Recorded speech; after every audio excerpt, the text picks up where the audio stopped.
ইফতারের সঠিক দোয়া কোনটি?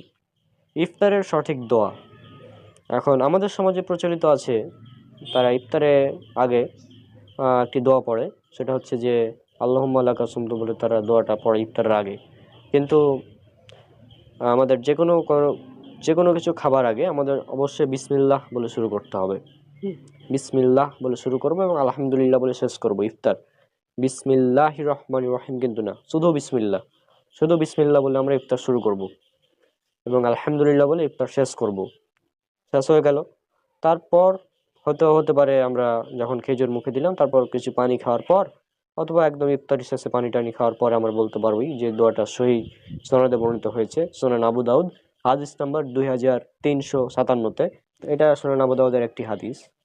এখানে রাসূল সাল্লাল্লাহু আলাইহি ওয়াসাল্লাম তিনি যখন ইফতার করতেন তারপরে বলতেন যাহাবাজ জামাউ ওয়াবতাল্লাতিল উরুকু ওয়া সাবাতাল আজরু ইনশাআল্লাহ।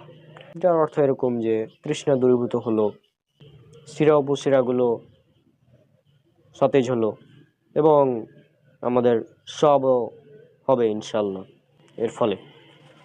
এই ধরনের অর্থ রয়েছে এই দোয়াটির। তো এই দোয়াটি রাসূলুল্লাহ সাল্লাল্লাহু আলাইহি ওয়াসাল্লাম তিনি করতেন, সাহাবারাও করতেন এই দোয়াটা ইফতারের পর। এটা হচ্ছে ইফতারের সঠিক দোয়া এবং এটা করতে হবে ইফতারের পর, অর্থাৎ যখন আমরা মনে করো একটা খেজুর খেলাম তার 2 থেকে 3 মিনিট বারে হয়তো আমরা পানি টানি খাওয়ার পর, পানি যখন খাওয়া হয়ে যাবে অর্থাৎ যখন তৃষ্ণা দূরীভূত হবে আমাদের, তখন এই দোয়াটা আমরা পড়তে পারি। এবং